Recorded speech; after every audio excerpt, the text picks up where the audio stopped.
त्वंजय सततम श्री गोवर्धनधर पालय निजदासान्। श्री कृष्णाय नमः, श्री गोपीजन वल्लभाय नमः, श्रीमद आचार्य चरण कमलेभ्यो नमः, श्री गुसाई जी परम दयालवे नमः, श्री गुरुभ्यो नमः।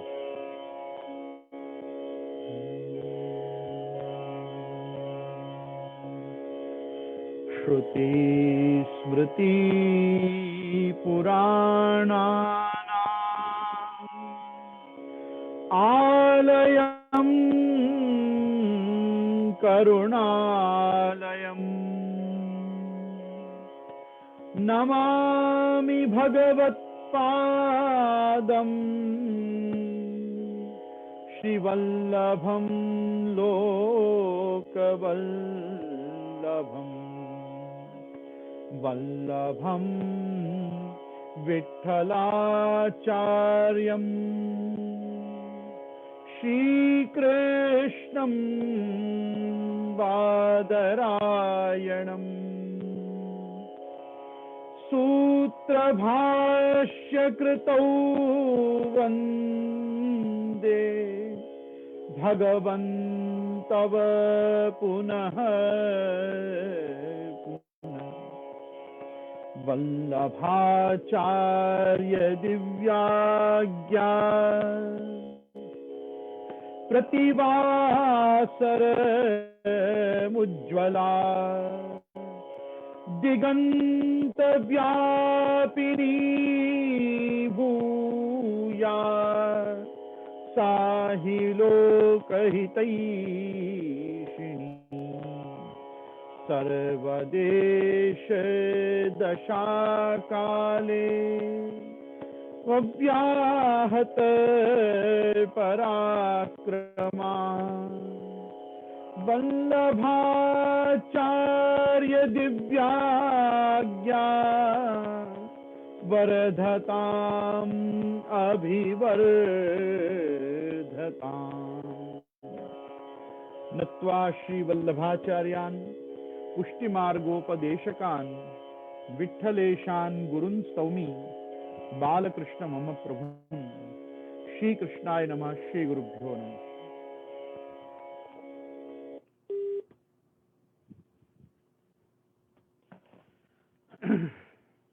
श्रीमद आचार्य चरण की महत कृपा से आज श्री महाप्रभु जी के प्राकट्योत्सव की बधाई बैठने का दिवस, कामदा एकादशी, आज बड़ा पुण्य दिवस है, हरि दिवस है।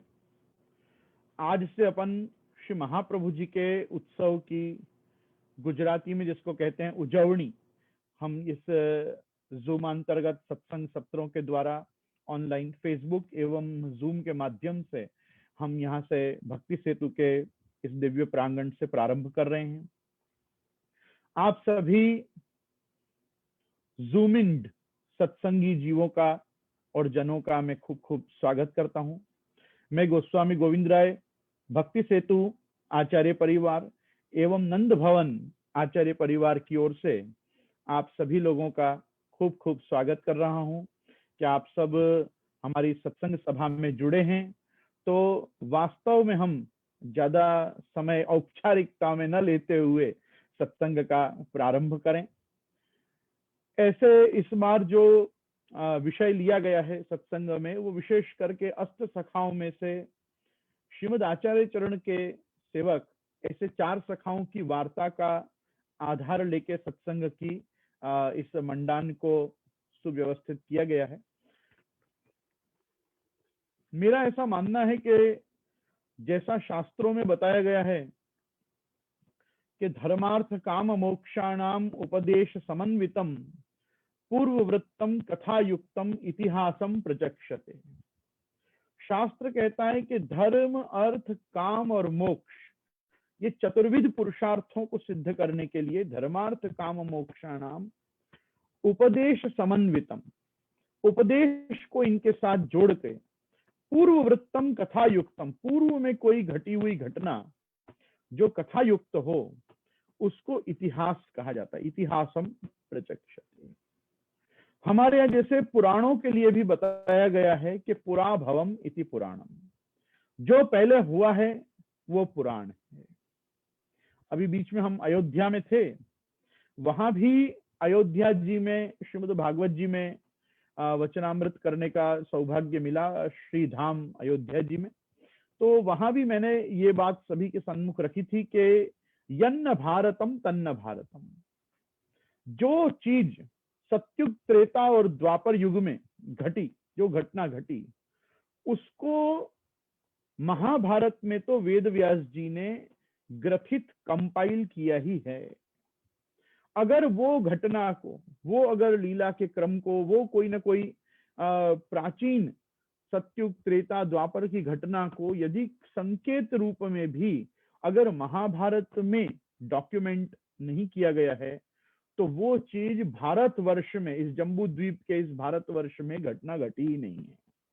उसी प्रकार से वल्लभ संप्रदाय में, हमारे इस पुष्टि मार्ग में जितनी भी आवश्यक सूचनाएं हैं, आवश्यक घटनाएं हैं कि जिनसे हमको उपदेश भी प्राप्त हो, जिनसे हमको हमारे धर्म, हमारे अर्थ, हमारे काम और हमारे मोक्ष, अर्थात मैं सीधी भाषा में कहूं तो पुष्टि मार्गेर हरिर्दास्यम धर्मः अर्थो ही हरिरेव च कामो हरि दृदृक्षैव मोक्षः कृष्णस्य चेत् ध्रुवम्।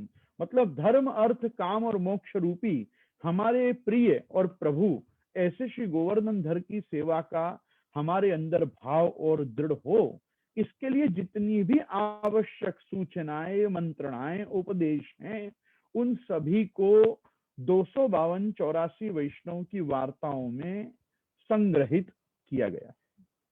ये जो केवल वार्ता साहित्य जो हम जिसको कहते हैं, ये वार्ता साहित्य केवल कुछ वैष्णवों की जीवनी मात्र नहीं है। जैसे वेद वेद्ये परे पुंसी जाते दशरथात्मजे वेदः प्राचेत सादासीत साक्षात रामायणात्मना। जैसे वेदों ने विचार किया कि यदि हमारे द्वारा प्रतिपाद्य जो ब्रह्म है अगर वो राम के रूप में प्रकट होता है तो हम भी रामायण के रूप में प्रकट होंगे। तो वेद वेदांत प्रतिपाद्य वेदैश्च सर्वेर अहमेव वेद्य वेदांत कृत वेद विदेह चाहम, ऐसा भगवान का जो स्वरूप है, सर्वे वेदाः यत् पदमामनन्ति, वो भगवान यदि इस प्रकार का संकल्प लेते हैं कि मैं अब प्रकट होऊंगा, तो उसके साथ वेद राशि भी, शास्त्र भी अपना एक मूर्तिमंत रूप लेके प्रकट होता ही है। ऐसा त्रेता में रामावतार के समय भी हुआ। वेदानुद्धरते जगन्य बहते इत्यादि देखें तो वेद रक्षा से भगवान का मत्स्यावतार भी वेद रक्षण के लिए हुआ। उसी प्रकार हम सभी जानते हैं कि यदा यदा ही धर्मस्य ग्लानिर्भवति भारत अभ्युत्थानम् अधर्मस्य तदात्मानं सृजाम्यहं परित्राणाय साधूनां विनाशाय च दुष्कृतां धर्म संस्थापनार्थाय संभवामि युगे युगे। तो हर युग में भगवान, जब जैसे कृष्णावतार प्रभु ने लिया तो कृष्णावतार भी भगवान ने अर्जुन, उद्धव आदि को उपदेश करने के लिए लिया। तो मेरा आपसे इतना ही कहना है कि जिस समय पर प्रभु ने दया निज महात्म्यम करिष्यन् प्रकटम हरि वाण्या यदा तदा स्वास्थ्यम प्रादुर्भूतम का संकल्प लिया, और वो भगवान श्री कृष्ण जब श्री वल्लभाचार्य के रूप में प्रकट होने के लिए हमारे समक्ष पधारे। एक मैं खुद ही कर लेता हूँ वॉल्यूम, माइक का ना, माइक का वॉल्यूम, ठीक ठीक है। जब महाप्रभु श्रीमद् वल्लभाचार्य चरण आप भूतल पे आप प्रकट होने का आपने संकल्प लिया, या यूं कहो कि जब श्री भगवान ने सौंदर्यम निजहदगतम प्रकटतम स्त्री गूढ़ भावात्मकम, इसका हम स्मरण करें तो जिस समय श्री ठाकुर जी और स्वामी जी ने आपने संकल्प लिया कि हम श्रीमद् आचार्य चरण के रूप में प्रकट हों, तो उनके साथ जो वेद राशि पधारी, वो वेद राशि श्रीमद् भागवत जी के फल, मतलब वेदों के फल रूप श्रीमद् भागवत जी की रस रूपा टीका, फलात्मिका टीका श्री सुबोधिनी जी के रूप में पधारी। अब जो श्री सुबोधिनी जी का आविर्भाव हुआ, जो साथ में श्रीमद् आचार्य चरण का आविर्भाव हुआ, तो आचार्य चरण और सुबोधिनी जी, देखो मैं यहाँ पे 84 वैष्णव की वार्ता के प्रारंभ की भूमिका में, मतलब हमको तो 4 सखाओं की वार्ता करनी, श्री सूरदास जी की वार्ता करनी है, कुम्भन दास जी की वार्ता करनी है, परमानंद दास जी की वार्ता करनी है, कृष्णदास जी की वार्ता करनी है, लेकिन वार्ता साहित्य में प्रवेश करने से पूर्व हमको ये समझना बहुत आवश्यक है कि महाप्रभु जी पधारे तो महाप्रभु जी के साथ कौन सी वेद राशि, वेद राशि से मेरा तात्पर्य ज्ञान का कौन सा स्वरूप आपके साथ प्रकट हुआ। हम सब ने श्री सुबोधिनी जी में आपकी प्रतिज्ञा और आपका संकल्प सुना ही है। अर्थम तस्य विवेचितुम नहीं विभुर वैश्वानराद वाक्पते अन्यस्तत्र विधाय मानुष्तनुम माम व्यासवत् श्रीपति दत्वाज्ञाम च कृपावलोकन पटुर यस्मा दत्तोहम मुदा गूढ़ार्थम प्रकटी करोमि बहुधा व्यासस्य विष्णु प्रियम। तो वेदव्यास जी को जैसा मत अभिप्रेत है और जैसी टीका, जैसा महाभाष्य आपको श्रीमद् भागवत जी का स्वयं प्रभु गोवर्धन नाथ जी को कराना है, उस चीज को प्रकट करने के लिए दैवोद्धार प्रयत्नात्मा ऐसे महाप्रभु श्रीमद् वल्लभाचार्य चरण और सर्वोद्धार प्रयत्नात्मा मतलब पतित पावन और महापतित पावन ऐसे प्रभु चरण श्री विठल नाथ जी, आप श्री गुसाई जी, आप सर्वोद्धार प्रयत्नात्मा स्वरूप से और श्री महाप्रभु जी दैवोद्धार प्रयत्नात्मा स्वरूप से आप ही श्री सुबोधिनी जी के प्रादुर्भाव के लिए और आप टिप्पणी जी के आविर्भाव के लिए आप श्री महाप्रभु जी और गुसाई जी आप प्रकटे हैं। महाप्रभु जी ने केवल दैवोद्धार को ही अपने अवतार का प्रयोजन नहीं बताया है, अपितु साथ में यह भी बताया है कि गूढ़ार्थम प्रकटी करोमि बहुधा व्यासस्य विष्णु प्रियम। बहुधा, बहुत प्रकार से मैं करूंगा। तो क्या बहुत प्रकार से करूंगा? तो भाई शास्त्रे स्कंधे प्रकरणे अध्याये वाक्ये पदे अक्षरे एकार्थम सप्तधा ज्ञानान अविरोधेन मुच्यते। मैं अविरोध पूर्वक 7 प्रकार से श्रीमद् भागवत जी का एकार्थ करूंगा। ये जो आचार्य चरण की प्रतिज्ञा है, वास्तव में यही श्री महाप्रभु जी के अवतार का मूल प्रयोजन है। इसीलिए आप देखो कि स्वयं साक्षात पुराण पुरुषोत्तम श्रीमद् भागवत जी का नामात्मक स्वरूप पुरुषोत्तम सहस्त्र नाम स्तोत्र भी आपने ही प्रकट होके किया और आपने ही श्री सुबोधिनी जी भी की। सुबोधिनी जी भी आपने गद्यात्मक और पद्यात्मक दोनों प्रकार से की। तो भाई हमको आज सुबोधिनी कारिकाओं के रूप में पद्य श्लोकानुबद्ध श्री सुबोधिनी जी प्राप्त होती है और उसी प्रकार से हमको श्री सुबोधिनी जी का गद्य भी मिलता है। वास्तव में ये ही पुष्टि मार्गियों के लिए फल रूप है। सुबोधिनी जी का श्रवण करना ही पुष्टि मार्ग का साफल्य है। नहीं तो जन्म वैफल्य निरूपणाष्टकम में तो स्पष्ट लिखा ही है कि नाश्रितो वल्लभाधीश न च दृष्ट्वा सुबोधिनी न राधी राधिका नाथ वृथा तज्जन्म भूतले। एक व्यक्ति का जीवन वृथा ही चला जाने वाला है यदि उसने श्रीमद् आचार्य चरण का आश्रय नहीं किया, यदि उसने सुबोधिनी जी का दर्शन या श्रवण नहीं किया, जिसने प्रभु राधिका नाथ का आराधन नहीं किया, उसका तो ऐसे तो आगे बहुत चीजों का उपदेश हुआ है, लेकिन प्रधान रूप से प्रथम श्लोक में ही नाश्रतो वल्लभाधीश और न च दृष्टा सुबोधिनी। आज ये सुबोधिनी जी और श्री गुसाई जी द्वारा कृत श्रीमद् भागवत सुबोधिनी के ऊपर टिप्पणी जी, ये 2 ग्रंथ जो प्रकट हुए हैं, ये वास्तव में जैसे भगवान के साथ भगवत गीता प्रकट हुई है, श्रीमद् भगवान के द्वारा जैसे आदि काल में तेने ब्रह्म हृदय आदि कवये, तो जिस प्रकार से आदि कवि के रूप में, आदि कवि वाल्मीकि जी नहीं, आदि कवि स्वयं भगवान के रूप में, जैसे भगवान ने श्री ब्रह्मा जी को आपने भागवत जी प्रदान की, जैसे कृष्णावतार में आपने गीता जी प्रदान की, उसी प्रकार श्रीमद् आचार्य चरण ने अपने अवतार काल में प्रकट होके दैवी जीवों के उद्धार में अनवतार दशा में भी दैवी जीवों का उद्धार होता रहे। अर्थात जिस समय महाप्रभु जी सदेह भूतल पे आप प्रत्यक्ष नहीं विराज रहे हैं, इन चर्म चक्षुओं से प्रत्यक्ष जब इंद्रिय गोचर आप जीवों को नहीं हो रहे हैं, ऐसे समय में भी हमारे पुष्टि मार्गीय वैष्णवों का उद्धार होता रहे, इसलिए आपने श्री सुबोधिनी जी को प्रकट किया। और ये जो सुबोधिनी जी और टिप्पणी जी के साथ महाप्रभु जी गुसाई जी आप प्रकट हुए हैं इस भूतल पे, ये जो प्रादुर्भाव है, इनके प्रादुर्भाव से जुड़े हुए जितने भी पात्र हैं, मतलब ये लीला सृष्टि जो है, मतलब श्री कृष्ण श्री मदाचार्य प्रभु श्री विठलेश्वर तथा लीलास्त सामग्री नहीं तत्साम्यम कथंचन, जो श्री हरिराय महाप्रभु आप आज्ञा करते हैं, तो लीलास्त सामग्री, तो लीलास्त सामग्री कौन है? सबसे पहली लीलास्त सामग्री है लीला परिकर, श्री ठाकुर जी का लीला परिकर। आज एक सखाओं का प्रादुर्भाव, इन सखियों का प्रादुर्भाव, ये 84 252 वैष्णव के रूप में महाप्रभु जी श्री गोपीनाथ जी और श्री गुसाई जी के साथ, अर्थात साक्षात ठाकुर जी और स्वामी जी महाप्रभु जी, साक्षात श्री बलदेव जी, बलराम जी, श्री गोपीनाथ जी और साक्षात श्री ठाकुर जी, आप गोवर्धन नाथ जी, श्रीनाथ जी, आप श्री गुसाई जी, जब आप भूतल पे पधारे हैं तो आपके साथ जो आपकी सकल लीला सृष्टि भी जो इस भूतल पे आविर्भूत हुई है, वो हमारे ये दिव्य और धन्य श्री 84 वैष्णव हैं और हमारे 252 वैष्णव हैं। आज इनकी कृपा ही है कि पुष्टि मार्ग अभी भी इस धराधाम पे जीवंत है, क्योंकि आज भी महाप्रभु श्रीमद वल्लभाचार्य चरण के इस दिव्य कुल में आपकी बिंदु सृष्टि विद्यमान है और आपकी नाद सृष्टि के रूप में, आप श्री की नाद सृष्टि के रूप में आप सभी 252 84 वैष्णवों के भाव वंशधर आप सब वैष्णव विद्यमान हो। आप सभी में दमला जी को अंश जो विद्यमान है, उसी के प्रभाव से आज आप सभी में पुष्टि मार्ग जीवित है। पुष्टि मार्ग अपने में क्यों जीवित है? क्योंकि अपन सब में कहीं ना कहीं एक हरसानी जी जीवित हैं, अपने अंदर दमला श्री दामोदर दास जी विराज रहे हैं, और दामोदर दास जी अगर अपन में जब तक विराज रहे हैं तब तक श्री महाप्रभु जी का वंश भी अलौकिक दान देने में समर्थ विराज रहा है। तो अलौकिक दान जो भी प्राप्त हो रहा है आज सकल वैष्णव सृष्टि को, उसके अंदर रहा हुआ कारण ये 252 84 वैष्णवों की भी अप्रतिम कृपा ही है। इसकी इसकी उपमा नहीं दी जा सकती, इसकी कोई तुलना नहीं की जा सकती, इसको इमिटेट नहीं किया जा सकता कि ये किस प्रकार के जीव हुए हैं, क्योंकि ये जीव केवल जीव मात्र नहीं है, ये लीला सृष्टि स्वयं है।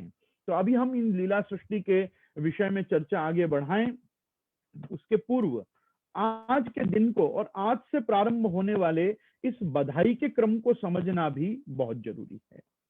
प्रायः जब जब बड़े उत्सव, जन्माष्टमी वत उत्सव अपने बीच में आते हैं पुष्टि मार्गियों के जीवन में, तो हमारी सबकी टिप्पणी में, टिप्पणी मतलब उत्सव तथा व्रतन की टीप, उसमें हमारी टिप्पणी जी सुबोधनी जी वाली नहीं, अपनी कैलेंडर, पुष्टि मार्गी कैलेंडर रूप टिप्पणी, इस कैलेंडर रूपी टिप्पणी में दिया हुआ होता है आज से श्री महाप्रभु जी के उत्सव की बधाई बैठे, गुसाई जी के उत्सव में आएगा गुसाई जी के उत्सव की बधाई बैठे, श्री राधा जी के उत्सव की बधाई बैठे। उसी प्रकार ठाकुर जी में 2 बधाई बैठने का क्रम होता है, बड़ी बधाई बैठे और एक श्रावण की अष्टमी में 1 मास पूर्व आपकी श्री ठाकुर जी की बधाई बैठती है, चलते हिंडोला के दिनों में। तो हमारे यहाँ ये बधाई बैठने का क्रम है। वैष्णवों ने यदि अपने यहाँ की प्रणालिका को ध्यान से देखा हो तो अभी एक दिन छोड़ एक दिन प्रायः रोज ही लहरिया के साज और वस्त्र आएंगे, लहरिया का क्रम आएगा, और अपने को आश्चर्य होता है कि लहरिया और चुनरी अपन प्रायः श्रावण प्रधान मानते हैं कि जब श्रावण मास आता है तब सब लहरिया पहनते हैं, हिंडोला झूलते हैं, झूला झूलने के जब दिन आते हैं तब लोग लहरिया चुनरी पहनते हैं। आपको आश्चर्य होगा कि इन दिनों में क्यों लहरिया शुरू हो जाता है। मतलब अब जरी के दिन तो रहे नहीं, जरी का दिन तो पूरे होने आए नवरात्रि के बाद, और अभी अक्षय तृतीया आई नहीं है, इसलिए पूरा उष्ण काल आता नहीं है, तो लोगों को लगता है चलो बीच का कुछ एक मार्ग होगा कि भाई लहरिया चुनरी धरा, तो ऐसा नहीं है। वास्तव में अपन कहते हैं ना अपन लहर में हैं, तो ये उत्सव की लहर का प्रतीक है कि एक बहुत बड़ा उत्सव आने वाला है, तो अभी से उत्सव की तैयारी में लग जाओ और उत्सव की लहर में आ जाओ। तो ठाकुर जी स्वयं अपनी वेशभूषा से, अपने वस्त्र श्रृंगार आदि से बताते हैं कि मैं महाप्रभु जी के प्राकट्योत्सव की लहर में आ गया हूं।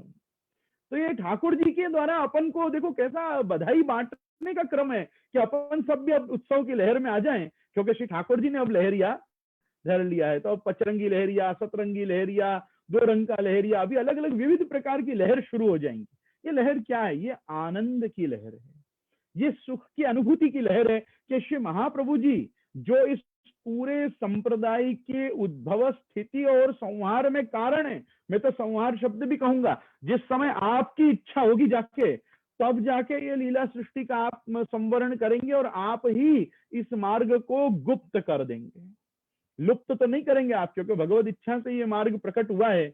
और मैं आपको एक बात बताऊं, देखो अब अपने यहाँ लोग कहते हैं 450 वर्ष स्थिति पुष्टि मार्ग की, 400 वर्ष, 450 वर्ष, 500 वर्ष, अब 542, 43, अब ऐसे लोग गिनाते हैं कि इतने साल गोकुलनाथ जी ने दिए न, फिर इतने श्रीनाथ जी ने बढ़ाए न दिए। सब ये सब जो हमारा इतिहास हमको प्राप्त होता है, उसका सीधा संबंध जो हमें अभी तक श्रुत और दृष्टव्य, जितना भी मेरे द्वारा सैद्धांतिक वांग्मय देखा गया और जितना मैंने बड़ों से सुना, उससे मैं इस निष्कर्ष पे आया कि ये सब बातें जो हैं कि 400 वर्ष तक तो संप्रदाय फुल फ्लेज रहेगा, फिर 450 वर्ष बाद शिथिल पड़ेगा, फिर उसके बाद पुष्टि मार्ग की अवधि धीरे धीरे पूरी होगी। देखो, ये किन के लिए बात हुई है?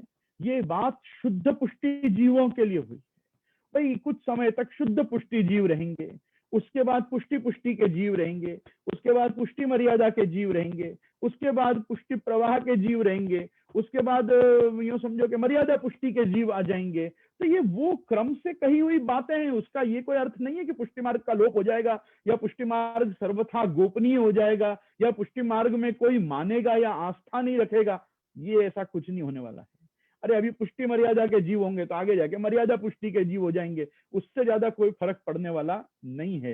हाँ, शुद्ध पुष्टि और पुष्टि पुष्टि के जीव, अब वो तो हम खुद वार्ताओं में पढ़ते हैं कि महाप्रभु जी गुसाई जी के सेवक कैसे, तो कहीं हीरा मोती जैसे, हीरा माणिक जैसे, ने बाद में 7 बालक हरिराय जी पुरुषोत्तम जी के समय के सेवक कैसे, तो कहीं सोना चांदी जैसे, और आज के हम गोस्वामी बालकन के समय के वैष्णव कैसे, तो कहीं कंकड़ पत्थर जैसे। तो भाई कहाँ हीरा माणिक, फिर कहाँ सोना चांदी और कहाँ कंकड़ पत्थर। कहने का तात्पर्य किसकी स्वरूपत्ति करना नहीं है, बालकों के प्रयास और प्रयत्न में कितना ज्यादा फर्क पड़ेगा। आप वो देखो कि किसी भी व्यक्ति से कहो कि हीरा माणिक का उपयोग करो, जल्दी से कर सकता है, सोना चांदी का उपयोग करो, वो भी उसका उपयोग कर सकता है, पर कंकड़ पत्थरों का क्या उपयोग करना, इसमें तो माथा मारना पड़ता है। तो इस समय के वैष्णवों के उद्धार के लिए जो प्रयास और प्रयत्न करने हैं आचार्यों को, उसकी महत्ता को बताते हुए कहा गया है कि अभी के जो वैष्णव हैं वो कंकड़ पत्थर हैं। वो वैष्णवत्व से उनके स्वरूप को गौण नहीं किया गया है।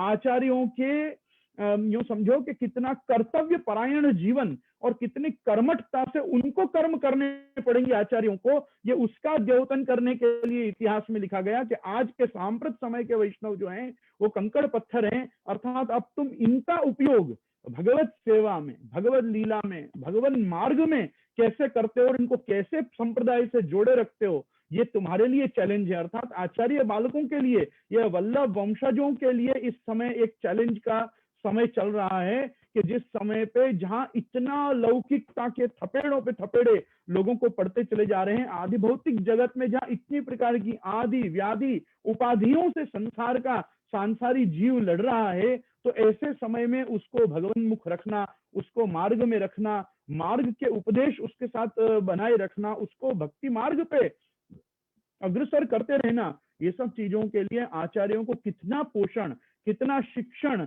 और कितनी उनके पीछे मेहनत करनी पड़ेगी। और ये सार्वजनिक सामाजिक रूप से नहीं हो सकती है, व्यक्तिगत रूप से ही हो सकती है, क्योंकि हम खुद अपने मंगलाचरण में रोज बोलते हैं, चिंता संतान हंतारो यत्पादाम बुजरेण व स्वीयानांतान निजाचार्यान प्रणमामि मुहुर्मुहुर। आज यहाँ आचार्य भी निज हैं, निजाचार्य हैं, और वैष्णव जो हैं वो उनके स्वीय हैं। तो हर स्वीय के साथ हर निजाचार्य को अपनी एक ट्यूनिंग इस ढंग की बनानी पड़ेगी कि जिससे व्यक्तिगत रूप से वो उनको शिक्षण, पोषण और सन्मार्ग के इस मार्ग पर चलने के प्रकार को प्रशस्त कर सकें। तो मेरे कहने का तात्पर्य यह है कि इस समय के समाज को पुष्टि मार्ग का उपदेश करना, धर्म, अरे धर्म मात्र का उपदेश करना बहुत कठिन है, क्योंकि वैष्णव जगत इस समय पे मॉडर्नाइज होने के और वेस्टर्नाइज होने के फर्क को नहीं समझ पा रहा है। आपको मॉडर्न होना जरूरी है, वो समय के साथ चलना हुआ, लेकिन वेस्टर्नाइज होना जरूरी नहीं है। तो मॉडर्न होना अपनी एक ब्यूटी हो सकती है कि पुष्टि मार्गी होते हुए भी हम मॉडर्न हैं, लेकिन हमको वेस्टर्न हो जाना ये कोई आवश्यक नहीं है। हमारे यहाँ की जो साउथ एशियन स्टडीज हैं, साउथ एशियन ओरिएंटल स्टडीज हैं, आज इसमें पूरा जगत लगा हुआ है इन्वेस्टिगेट करने में, रिसर्च करने में, इनके आइडियाज को रीडेवलप करने में और इसको यूज करने में कि हम कैसे पाश्चात्य जगत में बैठे बैठे और ये भारतीय संस्कृति के मूलभूत सिद्धांतों को अपने जीवन में लाके हम कैसे हमारे जीवन को सुखमय बनाएं। तो जो सुखमय के बनाने के जीवन के सूत्र हैं कि जिनसे हमारे सबका जीवन सुखमय बने, आनंदमय तो बाद में बनेगा, पहले सुखमय तो बनाएं। तो सुखमय जो अपना जीवन बनाना है किसी को देखो, क्यों कोई क्यों चाहेगा मेरा जीवन दुखमय रहे, कोई क्यों दुख दारिद्र के साथ रहना चाहेगा। सर्वेत्र सुखिनः सन्तु सर्वे सन्तु निरामया सर्वे भद्राणि पश्यन्तु माँ कश्चित् दुख भाग भवेत्। हमारी वैदिक संस्कृति तो यही कहती है हर व्यक्ति सुखी रहे। तो सबसे पहले ये वस्तु समझनी चाहिए कि भगवान श्री वल्लभाचार्य चरण और भगवान श्री विठलेश्वर के द्वारा बताया हुआ जो ये पुष्टि मार्ग है, ये सबसे पहले लोगों को सुख देने के लिए। महाप्रभु तो भगवान नाम का फल भी यही बताते हैं, गुण गाने सुखावाप्ति गोविंदस्य प्रजायते। तो भाई प्रभु का नाम लोगे तो सुखानुभूति होगी, प्रभु की सेवा करोगे तो सुखानुभूति होगी, प्रभु के मार्ग पे चलोगे तो सुखमय जीवन यापन होगा। तो सबसे पहले जीवन में सुख, शांति और समृद्धि, ये तीन चीज लाने के लिए क्या करना चाहिए, इसको समझने के लिए इतिहास में जाना पड़ता है कि धर्मार्थ काम मोक्षाणाम उपदेश समन्वितम पूर्ववृत्तम कथायुक्तम इतिहासम प्रचक्षते। आज 252 और 84 वैष्णव की वार्ता करके क्या लाभ है। कोई अगर ऐसा विचारे कि भाई वो समय की परिस्थिति अलग थी, आज के समय की परिस्थिति अलग है, तो ये वास्तविकता नहीं है। उस समय के लोग भी सुखी होना चाहते थे, आज आप और मैं भी सुखी होना चाहते हैं। उस समय के लोगों में भी आनंद के आविष्कार की इच्छा थी, आज मेरे और आपको भी आनंद के आविष्कार की इच्छा है कि हमारे जीवन में आनंद का स्फुरण हो और वो स्फुरण निरंतर रहे। हमारे आनंद के नैरंतर्य को हम कितने समय तक धारण कर सकें, हर मनुष्य उसी की खोज में लगा हुआ है। ये आनंद के आविष्कार की ही यात्रा है कि हर व्यक्ति चाहता है कि मेरा जीवन सुखमय हो जाए, मेरा जीवन आनंदमय हो जाए। आज सेवा को लेके जिनके घर में दुख है, उनको तो दुखी होने का अधिकार ही नहीं, क्योंकि वो कृष्ण के साथ रह रहे हैं। कृष्ण स्वयं आनंद है, आप भी आनंद दे दो, कृष्ण स्वयं आनंद है। कृष्ण तो क्लेश नाशन है, भगवान जहां है वहां तो क्लेश का नाश हो जाना चाहिए। आज हम अगर के जीवन में अगर कोई प्रकार का क्लेश है तो समझना चाहिए कृष्ण हमारे साथ नहीं है। तो कृष्ण के साथ जीवन जीना, कृष्ण के साथ कैसे रहना, कृष्णमय कैसे हो जाना और कृष्ण नाम में कैसे तत्पर रहना, ये बताने वाले जो लोग हैं ये 252-84 वैष्णव हैं। इन्होंने बिल्कुल श्रीमद् भागवत में प्रतिपाद्य और वर्णित जैसे भक्तों के चरित्र हैं, वैसे ये श्रीमद् भागवत महापुराण की तरह 84 वैष्णव वल्लभ पुराण और 252 वैष्णव विठल पुराण के रूप में हमको प्राप्त हुए हैं। कि जैसे हम वहां पे बलिर विभीषणो भीष्मो प्रहलादो नारदो ध्रुवा षडेते वैष्णवा तेषाम स्मरणम पापनाशनम करते हैं, जैसे जैसे हम नारद पराशर पुंडरीक आदि जो हैं भागवतों का जो हम श्रीमद् भागवत जी में स्मरण करते हैं, तो भागवत जियों का स्मरण हम करते हैं तो हमारे क्या होता है, हमारे अंदर भी महात्म ज्ञान का स्थापन होता है और महात्म ज्ञान के स्थापन से हमारा भाव वृद्धिंगत होता है। ये 252 वैष्णव की वार्ता, ये 84 वैष्णव की वार्ता, ये वार्ता जी को धारण करने से, वार्ता जी का श्रवण करने से, वार्ता जी को वारंवार पढ़ने से। देखो पुष्टि मार्ग में एक बहुत बड़ी समस्या है, हाँ वो तो मैंने पढ़ा है, हाँ तो वो तो मैंने देखा है। लोगों की ऐसी वृत्ति हो जाती है कि जैसे वो किसी नॉवल के बारे में बात कर रहे हैं। हम कोई उपन्यास, कोई नॉवल के बारे में बात नहीं कर रहे हैं कि हाँ वो हमने पढ़ ली, ये कोई एक ऑथर्स नॉवल या एक कोई गुड लाइट रीडिंग की बुक्स नहीं है कि हाँ हमने एक बार देख लिया बहुत अच्छी कथा है, वाह नहीं, बहुत अच्छी कथा है तो वो आपके जीवन में कथा कैसे उतरी, कैसे वो यथार्थ बनी आपके जीवन का, इसका यदि हम चिंतन करने लगेंगे तब हम समझेंगे कि हमारे हाथ में क्या पदार्थ है, ये क्या पदार्थ हमको हमारे पूर्वजों ने दिया है, क्यों इतने लिपिकारों ने इतनी प्रकार की लिपियां की। और जिस समय पे प्रिंटिंग प्रेस नहीं थी उस समय में भी इस धरोहर को इतने सुव्यवस्थित ढंग से संरक्षित रखते रखते रखते रखते आज हमको ये डिजिटली प्रिंटेड बुक्स के रूप में हमारे सौभाग्य से, और वो भी भाषा त्रयी में, मतलब इंग्लिश में भी वार्ता साहित्य मिलता है, हिंदी में वार्ता साहित्य मिलता है, ब्रजभाषा में वार्ता साहित्य मिलता है, मैं तो कहता हूँ गुजराती में वार्ता साहित्य मिलता है। तो आज स्वदेशी 3 भाषाओं में और अंग्रेजी भाषा में मिला के 4 भाषा में आज हमारे को ये साहित्य उपलब्ध है। तो आज पुष्टि मार्गीय जो the so called educated youngsters हैं वो भी चाहें तो 252-84 वैष्णव की वार्ताओं को इंग्लिश में पढ़ सकते हैं, जो चाहे वो उसको, जिनको मैं तो कहूँ भाषा का लालित्य तो जो ब्रजभाषा में है वो तो और कहीं मिलेगा ही नहीं, गुजराती अनुवाद में भी वो चीज प्राप्त नहीं होगी। अब हमारी सूरदास जी की वार्ता में आएगा कि महाप्रभु जी कहेंगे कि सूर वे के काहे घिघियाते कछु भगवत लीला गा, अब इसका आप कर दो गुजराती रूपांतर, सूर थई ने तू शू काम घिघियाई छे, कई भगवत लीला संभળाओ। ऐसा मतलब आप इसका क्या करोगे, मतलब कैसे इसका रूपांतर करोगे। और दमला यह मारक तेरे लिए प्रकट कियो है, इसमें जो एक मिठास है कि महाप्रभु जी अपने दमला को कह रहे हैं कि ये सब मैंने तेरे लिए प्रकट किया है, आ तारा माटे बनाव्યું છે, तारा माटे में आ संप्रदाय सिद्ध કરી દીધું છે। मतलब आप कैसा क्या क्या इसका भाषांतर करोगे। तो सबसे पहली वस्तु ये है कि जो भाषा में जो चीज बनी है उस भाषा में उसका आनंद लेने का जो एक महात्म्य अपने सामने आएगा वो और किसी भाषा में नहीं आएगा। मैं तो कहूंगा हिंदी में भी नहीं आएगा, गुजराती में, इंग्लिश की तो सामर्थ्य ही नहीं है कि भाव प्रकाश के प्रकाश की एक किरण भी वो आप तक पहुंचा पाए। फिर भी किसी को यदि इतिहास जानना हो तो केवल एक हिस्ट्री के ढंग से इंग्लिश में भी आज वार्ता साहित्य उपलब्ध है। sacredwoods.com पे आपको ऑनलाइन भी सब इंग्लिश साहित्य में वार्ता साहित्य मिलता है। श्यामदास जी ने अपने समय में परम भगवदीय गोलोकवासी श्री श्यामदास जी ने बहुत मेहनत की और सबसे पहले उन्होंने ही 252-84 वैष्णव की इन वार्ताओं को आंग्ल भाषा में इसका रूपांतर किया, भाषांतर किया। कहने का मेरा तात्पर्य यह है कि धर्म, अर्थ, काम और मोक्ष जो हमारे चारों प्रभु ही हैं, और पंचम पुरुषार्थ जो हमारा भक्ति है, ये भक्ति की स्थापना के लिए, भक्ति की अवधारणा के लिए और ये भक्ति मार्ग पे चलने के लिए एक दिशा प्रदर्शक ये महानुभावों की पूरी यूं समझो लीला सृष्टि है कि ये 84 वैष्णव, ये 252 वैष्णव, ये आज भी हमारे लिए जीवंत है।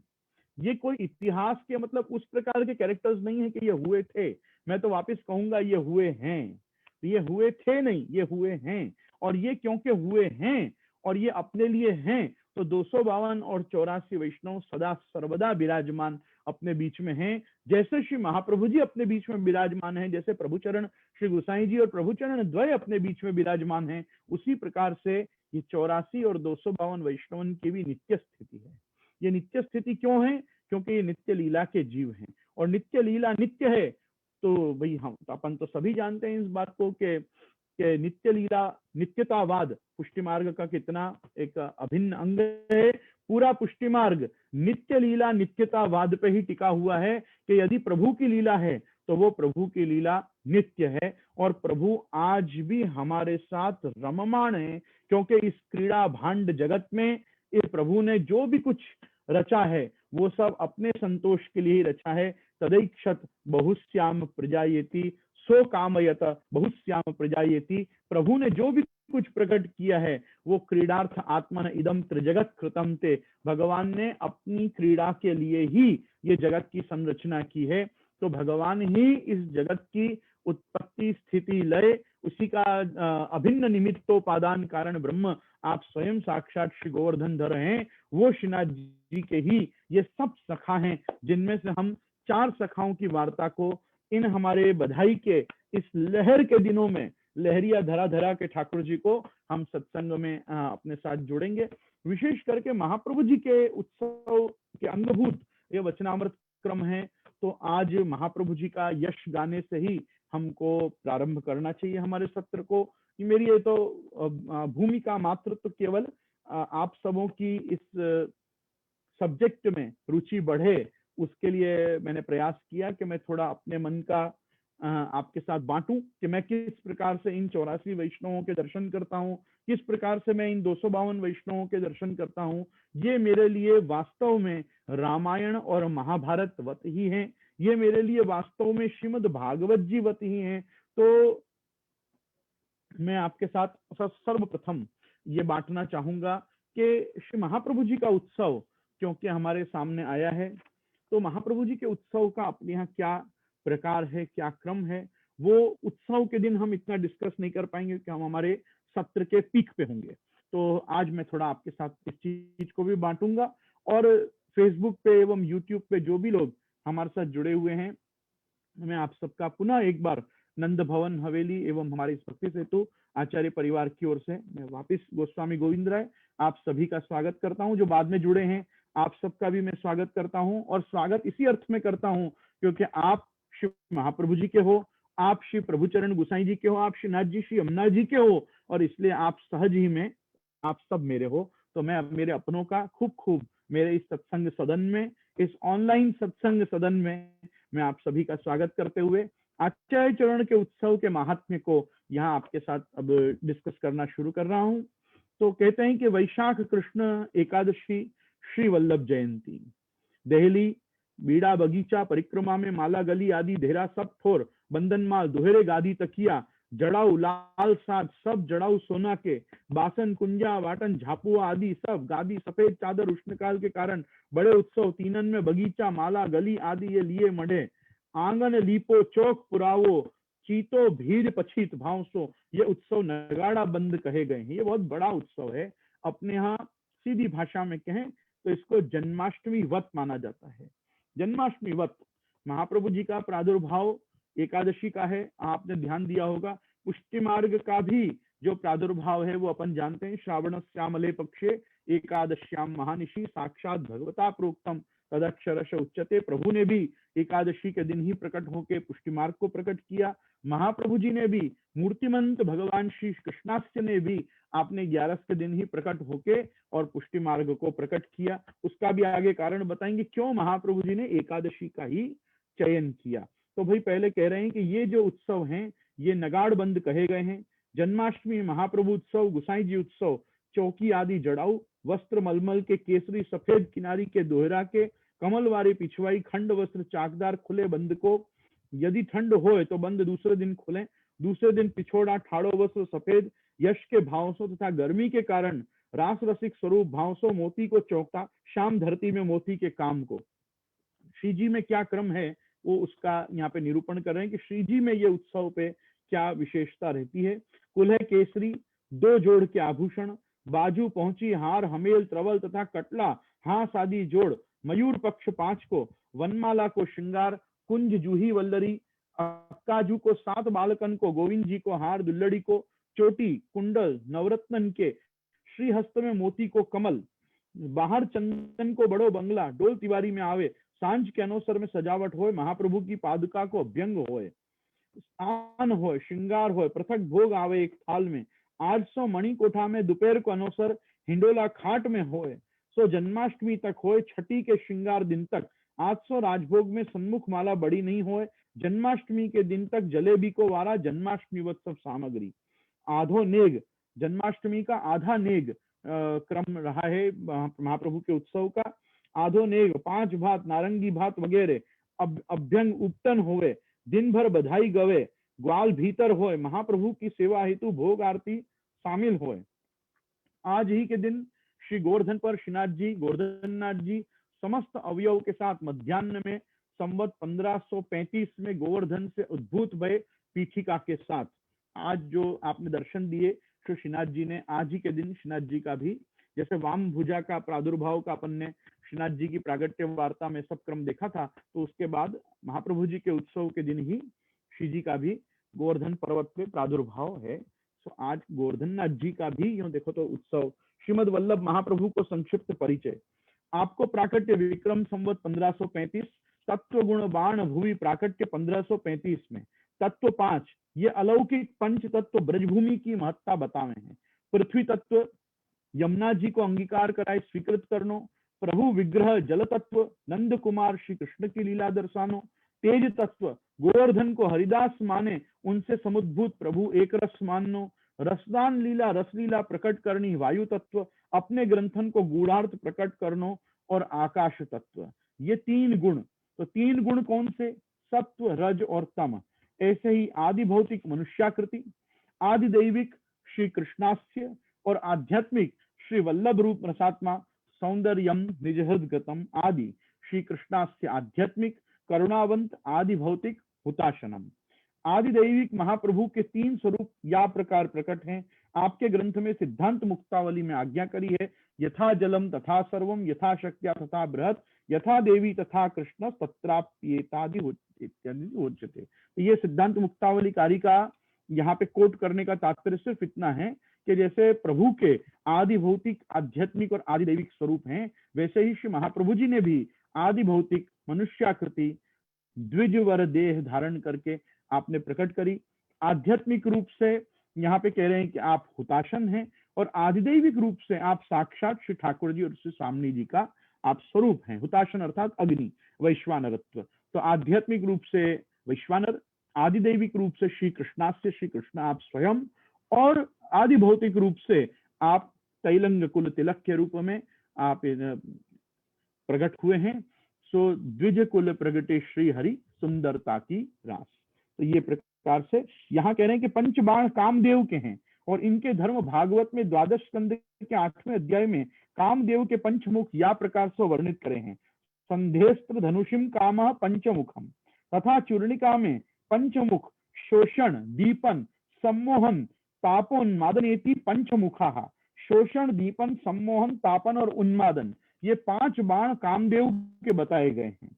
ये आचार्य श्री वल्लभ ने लौकिक को अलौकिक में परिणित किए, समस्त पापन को शोषण करने, भगवद रस को दीपन कियो, और रस दीपन के बाद सम्मोहन मोहित करनो, वाके बाद विरह को ताप कियो, फिर पंचमावस्था उन्माद भगवत भाव में ओतप्रोत होवे, सो देहाध्यास सो 5 सो परे पहुंचानो, सो देहाध्यास सो परे पहुंचानो।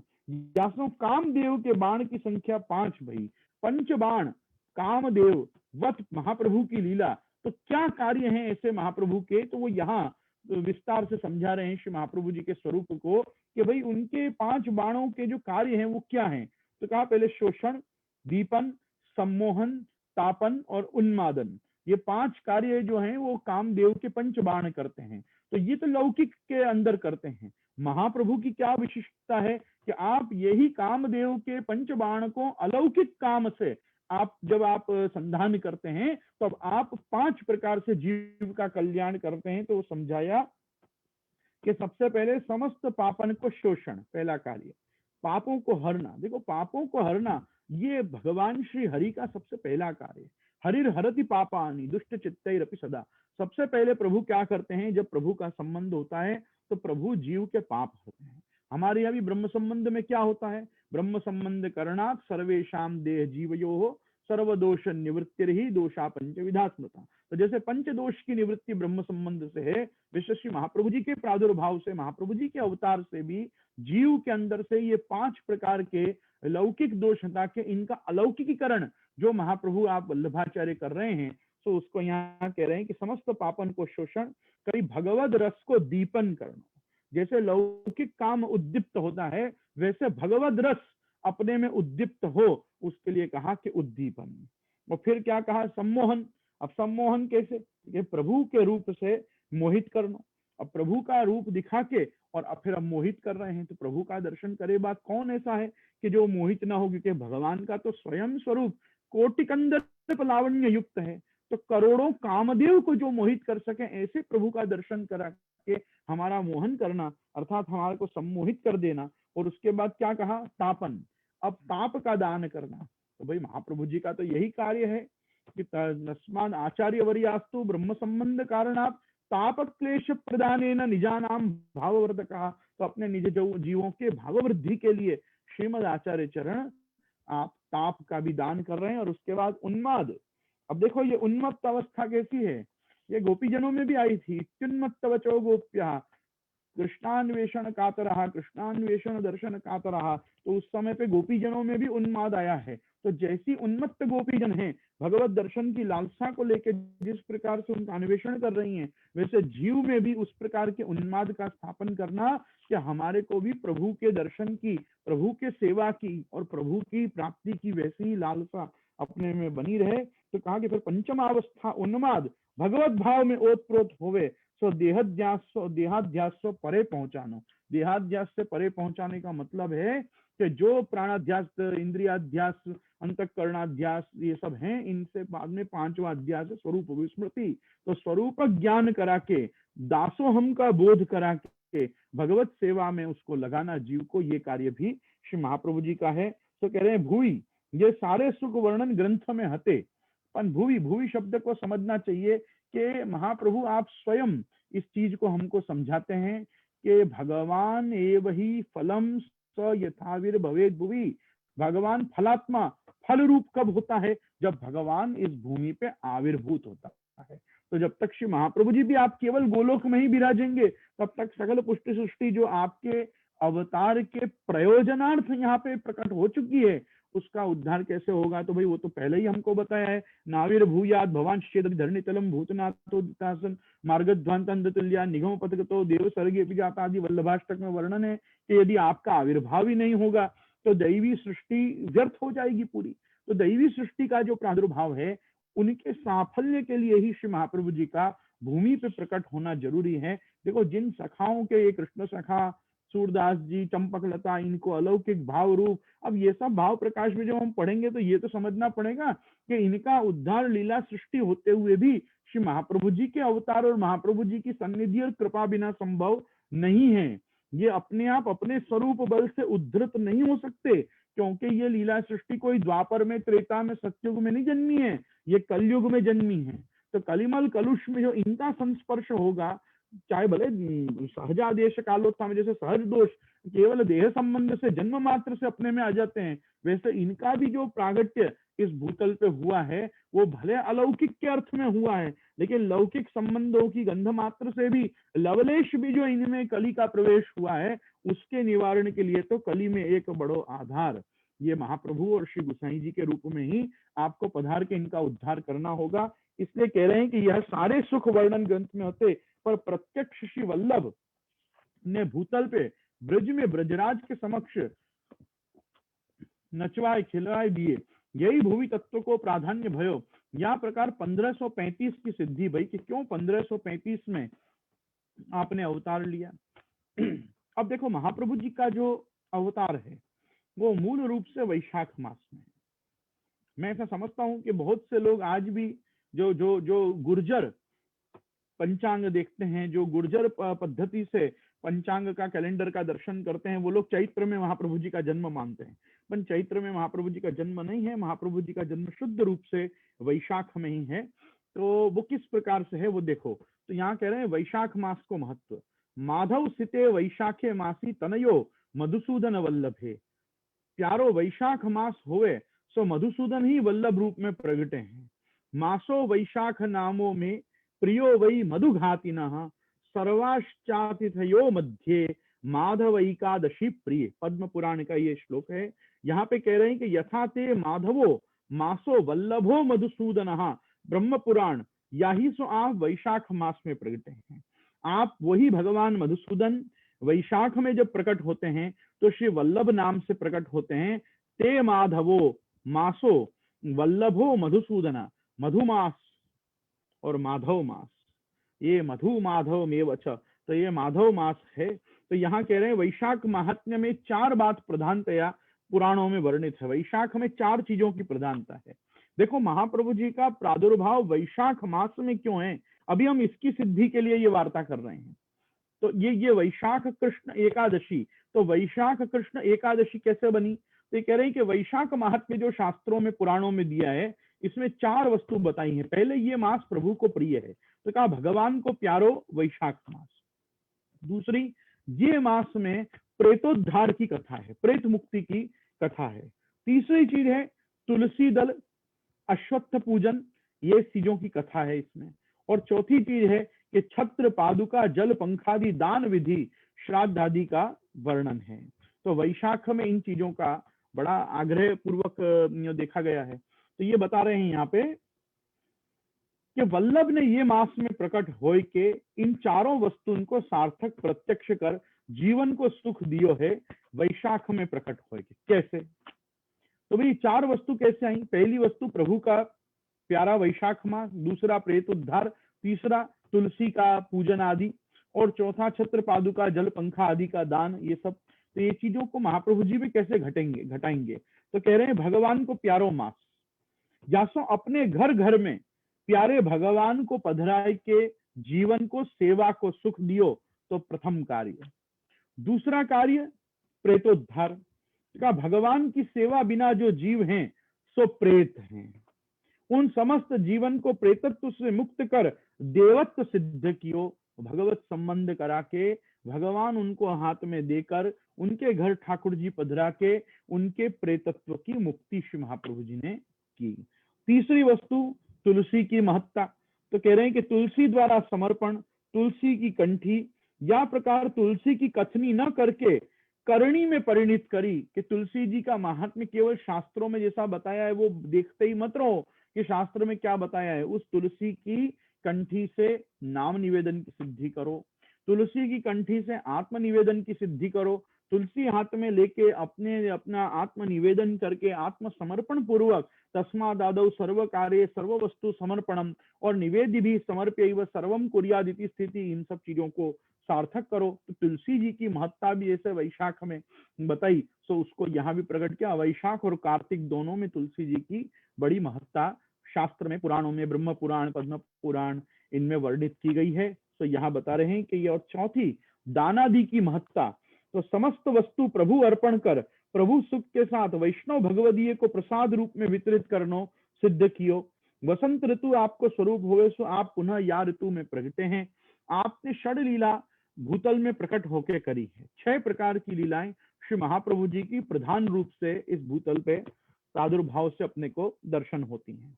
पहली चीज है, पृथ्वी पे प्रकट हो दैवी जीवन को उद्धार करी, प्रभु संबंध कराए, सुख सो लीला को दर्शन कराए। अपने जीवों को श्री महाप्रभु जी ने भगवत लीला का केवल सुखदान ही नहीं किया, अपितु इन चर्म चक्षुओं से उनको दर्शन कराया। तो चर्म चक्षुओं से भगवत लीला का दर्शन करना ये अपने आप में अप्राकृत वस्तु है। ये अप्राकृत निखिल धर्म रूप जिनमें हो उनमें ही ये सामर्थ्य होता है कि इस प्रकार से किसी को दर्शन कराएं। अपितु देखो, अर्जुन को भी ये प्रकार से दर्शन नहीं हुआ है। अर्जुन को भी दिव्यम ददामि ते चक्षु पश्यमे योगमैश्वरम, सबसे पहले कहा मैं तुझे दिव्य चक्षु देता हूँ, और भगवान ने वो दिव्य चक्षु देके अपना पूरा ऐश्वर्य दर्शन करा भी दिया और बाद में ले भी लिया। उसने बाद में स्वीकार भी लिया कि अब मैं तो भाई सचेता प्रकृतिम गता, अब तो मैं वापस सचेत हो गया, मैंने सब देख लिया जो आपने दिखाया था। लेकिन यहाँ ऐसा नहीं हुआ कि किसी को भगवत लीला का दर्शन कराया और बाद में वो दर्शन बंद करा दिया, अपितु जो दर्शन उसको हुआ वो ही दर्शन का फलानुभव उसने अपने घर विराजते ठाकुर जी की सेवा में नित्य धारण किया। यही महाप्रभु जी के प्रथम, मतलब प्रथम यूं समझो कि धर्म अपने षड लीला का भूतल पे है कि आपने दैवी जीवों का उद्धार कर उनको संबंध कराए, सुखसो लीला को दर्शन कराए। दूसरा, श्रीमद् भागवतोक्त प्रकार प्रत्यक्ष कर सुबोधनी आदि टीका ग्रंथादि निर्माण किए। तीसरा, मायावाद का खंडन और भक्ति मार्ग का स्थापन। चौथा, पृथ्वी प्रदक्षिणा 3 बार करी के सात्विक राजस तामस भक्त अंगीकृत किए। पांचवा, पुष्टि मार्ग प्रमेय बल से अनुग्रह करी सेवा बताए स्त्री शूद्रादिकन को उद्धार किए। तो भाई जो अधिकार वेद राशि ने स्त्रियों को शूद्रों को नहीं दिए थे वो भी श्री महाप्रभु जी ने जन कल्याणार्थ, लोक कल्याणार्थ, कलिमल कलुष में ग्रसित ऐसे जीवों के उद्धारार्थ आपने वो भी प्रदान किए उनको अधिकार। तो ये पुष्टि मार्गीय प्रमेय बल सो, प्रमाण बल सो नहीं अपितु प्रमेय बल सो आपने सेवा में उनको अनुग्रह करी के जो अंगीकार किए उसके फल रूप ये चीज बताई। और छठा, आचार्य सेवक विद्वान उनको चमत्कार दिखाए भक्ति मुक्ति करतल करी दी, बहुत सरल करके भोग और मोक्ष दोनों ही, और साथ में केवल भोग और मोक्ष नहीं, यहाँ भोग भक्ति के अर्थ में है कि भक्ति और मुक्ति दोनों उनको सहज में ही महाप्रभु जी ने सिद्ध कराई। अब कह रहे हैं देखो एकादशी में प्रागट्य में, जैसे वैशाख का हमने देखा तो उसी प्रकार से हम यहाँ देखेंगे कि एकादशी का क्या महात्म्य है, क्यों आपने एकादशी का ही चयन किया। तो कहा पंच ज्ञानेन्द्रिय, पंच कर्मेंद्रिय और एक मन, इनको शोधन करी के प्रभु विनियोग कराए हेतु एकादशी को प्रकट, अथवा प्रभु पे एकादश स्कंद में उद्धव जी को जो ज्ञान देके विभूति योग आदि में अपने स्वरूप बतायो है वही पुनः प्रत्यक्ष करीबे हेतु एकादशी को आप प्रगटे हैं। अर्जुन को गीता में विराट स्वरूप को दर्शन कराए वो भी एकादश में अध्याय में ही प्रभु ने कराए हैं। वही समस्त विश्व को प्रभु रस लीला में ओत प्रोत करी घर घर में भगवत स्वरूप को स्थापन किए हैं। ये महाप्रभु श्री वल्लभाचार्य चरण के अवतार को मुख्य प्रयोजन है कि घर घर में ठाकुर जी की सेवा को पधराना और हर घर को एक प्रकार से श्रीमद गोकुल बनाना। तो ये महाप्रभु जी का संकल्प है। आपको स्वरूप, सो आपको स्वरूप अनेक आचार्य भक्तन ने वर्णन किया है। श्याम स्वरूप रामचंद्र एवं कृष्णचंद्रवत आपको श्याम स्वरूप है। श्रृंगार रस को भी श्याम स्वरूप मान्यो है। भागवत में गर्गाचार्य जी ने आपको श्याम स्वरूप बतायो है, इदानीम कृष्णताम गता। और चंपारण्य में प्रागट्य को हेतु अब यहाँ बता रहे हैं कि चंपारण्य में ही श्री महाप्रभु जी के प्रादुर्भाव का क्या हेतु है। तो कह रहे हैं चंपा स्वरूप स्वामिनी जी, चंपक वर्णा राधिका, उनको वन अरण्य चंपारण्य वृंदावन अतः स्वामिनी भाव भावित वृंदावन स्थित लीला करेंगे, यासो चंपारण्य में प्रकटे। आचार्य के नामन में भी रास लीलैक तात्पर्य कयो है। रासलीला स्थिति श्रीनाथ जी तथा गोकुल स्थित सप्त स्वरूप षोडश गोपिका नाम मध्य अष्ट कृष्णा भवंती, या वाक्य को सार्थक करवे हेतु चंपारण्य में आप प्रगटे हैं। अब देखो, आज के हमारे क्रम में हम जल्दी से कृष्ण लीला का और श्री महाप्रभु जी के लीला का थोड़ा साम्य देखेंगे। और वो साम्य इसलिए देखेंगे क्योंकि अब हम यही देख रहे हैं कि भगवान की तरह ही आपके प्रादुर्भाव की पूरी लीला है, भगवान की तरह ही श्री कृष्ण महाप्रभु जी का भी अवतार इस भूतल पे है। तो दया निज माहात्म्यम करिष्यन प्रकटम, हरि जो आप हैं वो वाण्या यदा तदा स्वास्थ्यम प्रादुर्भूतम जब हैं आप, तो आपकी लीला का साम्य कितनी प्रकार से श्री ठाकुर जी के साथ सिद्ध होता है, तो उसको हम आज देखेंगे। और फिर हम कल से नित्य हम हमारे चरित्र नायक श्री सूरदास आदि चार सखाओं की वार्ता का सत्संग प्रारंभ करेंगे। तो सबसे पहले परब्रह्म श्री कृष्णवत वल्लभ की षोडश लीला। अब यहाँ पे देखो किस प्रकार से श्री ठाकुर जी के समान ही षोडश कला संपूर्ण आचार्य श्री वल्लभ हैं, ये बताने के लिए बता रहे हैं। सबसे पहली प्रभु की लीला पूतना का उद्धार। तो जैसे महाप्रभु जी ने पूतना रूपी श्री ठाकुर जी ने पूतना रूपी अविद्या का आपने हरण किया, उसका संहार करके, उसी प्रकार पूत पवित्र उनका उद्धार, अर्थात पूत और पवित्र जो हैं उनका उद्धार आपने किया। और उनका उद्धार इस काल में नहीं हो रहा था, क्योंकि देखो कलिकाल तमश्छन्न दृष्टित्वाद विदुषामपि संप्रत्य विषयस्तस्य माहात्म्यम समभूद्भुवि, है ना। तो कलिकाल में हर व्यक्ति का अपने स्वकर्म बल से, अपने पुण्य के प्रभाव से मात्र उद्धार संभव नहीं है। ये गुरु चरणारविंद की आवश्यकता बहुत ज्यादा है। इसीलिए वो हम क्या कहते हैं, आपाद मौलि पर्यंतम गुरु नाम आकृतिम स्मरेत तेन विघ्नः प्रणश्यन्ति सिद्ध्यन्ति च मनोरथाः। श्री गुरु के चरणारविंद से लेकर और शिखा पर्यंत के स्वरूप का ध्यान करना चाहिए। आपाद मौलि पर्यंतम गुरु नाम आकृतिम स्मरेत, गुरु की आकृति का स्मरण करना चाहिए। और हमारे गुरु की आकृति तो कैसी है, निगम प्रतिपाद्यम यत्तत् शुद्धम साकृति स्तौमी। तो वो अप्राकृत निखिल धर्म रूप निगम प्रतिपाद्य जो भगवान श्री वल्लभाचार्य चरण हैं, उनको साकृति का हम नमस्कार करें, उनका हम स्तवन करें। तो जैसे प्रभु ने पूतना का उद्धार किया, वैसे यहाँ पे पवित्र लोकों का भी उद्धार किया। तो जैसे कल्याणानाम निधानम कलिमल मथनम पावनम पावनानाम, पावनों को भी और पवित्र जैसे भगवान का नाम करता है, वैसे ही श्री महाप्रभु जी ने पवित्र लोगों को भी इतना पवित्र और किया कि पूर्ण पुरुषोत्तम की प्राप्ति उनको हो पाई। तो जैसे पूतना उद्धार है, उसी प्रकार यहाँ पूत पवित्र का उद्धार है। फिर दूसरा तृणावर्त का उद्धार। तृणावर्त जो असुर था वो रजसा तमसा व्रतम, वो पूरे बवंडर के रूप में, वायु के बवंडर के रूप में गोकुल में प्रविष्ट हुआ। तो तृणावर्त का उद्धार जैसे प्रभु ने किया, वैसे वायु बवंडर भ्रम निवारण करी सन्मार्ग दृष्टा होय के आपने उद्धार कियो। तीसरा है शकटासुर का उद्धार। तो भजन बिना जीवन कैसा है, तो कहा भजन बिना जीवन तो काष्ठवत है, और उनका भजन सिखाए तुलसी काष्ठमाला, सो दैवी जीवन को उद्धार किए। तो जैसे शकटासुर का भंजन, उसका शकटासुर का खंडन किया, वैसे ही यहाँ पे काष्ठवत लोगों का जीवन हटा के और उनका जीवन कैसा किया, उनका जीवन तुलसी जी के संबंध से भगवनमय किया। तो वो तृणावर्त, ये शकटासुर के उद्धार की लीला है। फिर कहा कि जैसे प्रभु की माखन चोरी लीला है, वैसे श्रीमद आचार्य चरण की पापन चोरी लीला है कि सब जीवों के पापों को आपने हरे। जैसे बकासुर का उद्धार है, वैसे अविद्या रूपी बकवादीन को उद्धार है। जैसे धेनुकासुर का, धेनुकासुर कौन है, रासव है, गधा है एक प्रकार का। तो कहा कि धेनुकासुर का जैसे उद्धार है, वैसे मायावादी रासभन को उद्धार है। फिर वन वन गौचारण कर गौ सेवा करी, वैसे ही पृथ्वी प्रदक्षिणा कर गौ अर्थात वेद, गो अर्थात वाणी को प्रकट करी, सिद्ध करी गो वाणी जो वेद की कहियत, श्री भागवत ले अवगाही।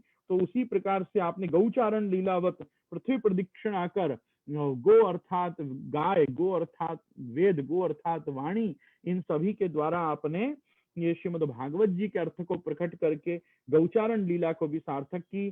फिर वेणुनाद से गोपी मोहित की, उसी प्रकार श्रीमद् भागवत सुबोधनी आदि सुनाई के जीवन को, सेवा को फल देकर काम निराश कियो। तो जैसे वेणुनाद से गोपी मोहित करी, काम को परास्त कियो, वैसे ही जीवन को लौकिक काम छोड़ाए के अलौकिक काम रूप श्री ठाकुर जी की सेवा का दान श्रीमद आचार्य चरण ने किया है। फिर कहा कि जैसे दावाग्नि पान लीला, दावानल पान की लीला श्री ठाकुर जी ने करी, तो लोभ मोह मद रूपी जो दावाग्नि के समान जो ज्वाला जीवन में है, उसका निवारण करके, लोभ मोह और मद से हटा के, दास धर्म का उनके अंदर स्थापन करके, उन सबको कृष्णदास बना के, और केवल उनको ही नहीं अपितु अपना भी एक स्वरूप, इति श्री कृष्णदासस्य वल्लभस्य हितम वच चित्तम प्रति यदा कर्ण भक्तो निश्चिंतताम ब्रजेत, आपने अपने स्वरूप को प्रकट किया। तो वो दावाग्नि पान लीला। फिर गोवर्धन धारण कर ब्रज की रक्षा करी, तो संसार रूपी भय यही इंद्र को कोप, ताको श्रीनाथ जी की छत्र छाया दे के, और अपन सबको श्रीनाथ जी गोवर्धन नाथ जी की छत्र छाया में रख के, और आपने अपनी सबकी रक्षा की।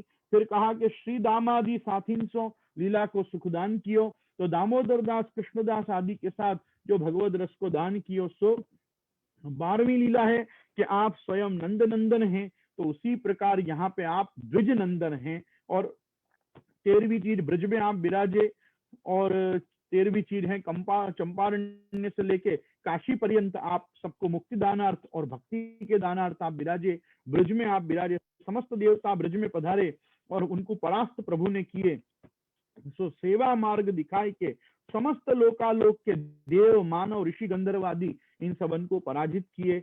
महारास जैसे श्री ठाकुर जी ने कियो, तो सो श्री कृष्ण की रास लीला को भगवदियन को प्रत्यक्ष दान कराई के, रास में नाचत लाल बिहारी, यह दर्शन अपने भक्तन को श्री महाप्रभु जी ने कराए। और 16वीं चीज है कि ब्रज में आप 11 वर्ष विराजे, तो उसी प्रकार ब्रज सो ही 11 श्री विग्रह ठाकुर जी के पधरा के, और आपने लीला करी, पुष्टि की लीला करी। तो ब्रज ही सो 11 विग्रह पधराए, ठाकुर जी पुष्ट करी, 11 निधि स्वरूप ब्रज में से पधराए। सो ये 11 वर्ष ब्रज में विराजे की लीला को आपने 16वां क्रम किया। तो अध्ययन में वो बता रहे हैं कि आचार्य श्री का उपनयन 8वें वर्ष में हुआ।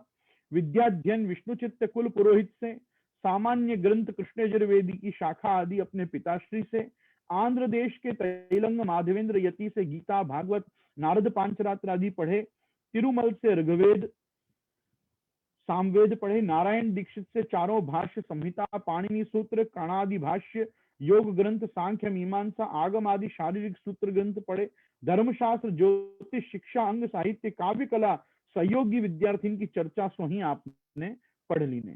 तो महाप्रभु जी के अध्ययन का भी यहाँ पे प्रकार दिया हुआ है।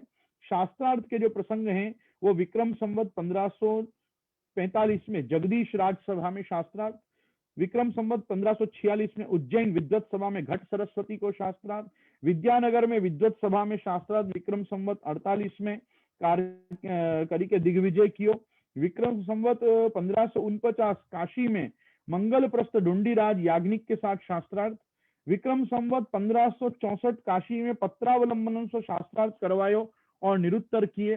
छठा विद्यानगर में विक्रम संवत 1565 में कृष्णदेव राजा के यहाँ शास्त्रार्थ करी के दिग्विजय पत्र प्राप्त कर कनकाभिषेक से अलंकृत भय। विक्रम संवत 1550 श्रावण शुक्ल 11 को मध्य रात्रि में ठाकुरानी घाट गोकुल में प्रभु दर्शन कर ब्रह्म संबंध दीक्षा प्रारंभ की। और विक्रम संवत 1556 में गोवर्धन पर्वत पर श्रीनाथ जी गोवर्धन धर को प्रतिष्ठापित करके सेवा आरंभ करी। तो ये जो सब प्रकार हैं, ये सब प्रकार से श्री महाप्रभु जी ने शास्त्रार्थ किए। तो महाप्रभु जी के प्रसिद्ध 3 अति प्रसिद्ध और 3 गुप्त, इस प्रकार से भारतवर्ष में 6 शास्त्रार्थ अति प्रसिद्ध हैं। तो ये आचार्य चरण के उत्सव की आज हमारी पूर्व पीठिका, पूर्व भूमिका का आज हमारा सत्संग रहा। आप सभी लोग मेरे साथ इसमें सम्मिलित हुए।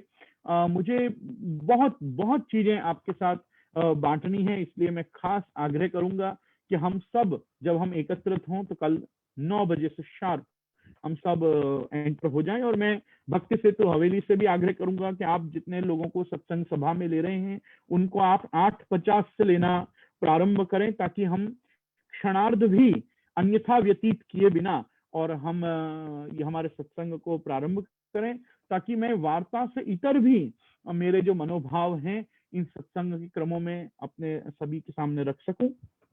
तो मैं भक्ति सेतु से भी आग्रह करूंगा कि आप इस प्रकार से कल 8:50 से सभी का स्वागत करना प्रारंभ कर दें और हम 9 बजे से मंगलाचरण करके 10 बजे तक नित्य हम यहाँ पे आचार्य चरण के उत्सव तक ये सत्संग सभा को संयोजित रखेंगे।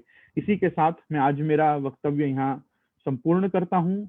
आश्रय के पद के बाद भक्ति सेतु हवेली के पोर्टल से श्री रूपेश भाई कुछ आप लोगों से संवाद करना चाहेंगे। आइए अपन सब आश्रय का पद करें। दृढ़ चरणन केरो भरोसो, दृढ़ चरणन केरो भरोसो, श्री वल्लभ नख चंद्र छटा बिन सब युग मांझ अंधेरो भरोसो, दृढ़ चरणन केरो, साधन और नहीं आकली में जासो हो ये निबेरो, सूर कहा कहे द्विविध यांधरो, बिना मोल को चेरो भरोसो, दृढ़ चरणन केरो भरोसो। श्री गोवर्धन नाथ की जय, श्याम सुंदर श्री यमुने महारानी की जय, श्री वल्लभाधीश की जय, श्री गुसाई जी परम दयाल की जय। आज के आनंद जय हो।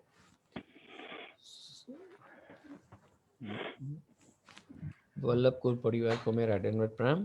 सर्व वैष्णव को मेरा भगवत स्मरण। जे आपके आशीर्वाद से जूम वतनामत बहुत टाइम बाद हमको लाभ मिला है प्रभु, और आपका दर्शन हो गए आज, तो ठाकुर जी का दर्शन हो गए, हमको ऐसा लगा जे प्रभु बहुत टाइम पे आपका वतनामत का दर्शन मिला थे प्रभु। दंडवत प्रणाम हमारा आपको ने। जे आज के वतनामत स्टार्ट जूम वतनामत स्टार्ट हुए तो मनोरथी हमारे बोल रहे थे कि हमको मनोरथ करना है, तो जूम वतनामत के आज के मनोरथी है जयेश भाई मेहता है। जय प्रभु, जय हो। दंडवत प्रणाम प्रभु। हाँ, सभी को भगवत स्मरण एवं शुभ रात्रि।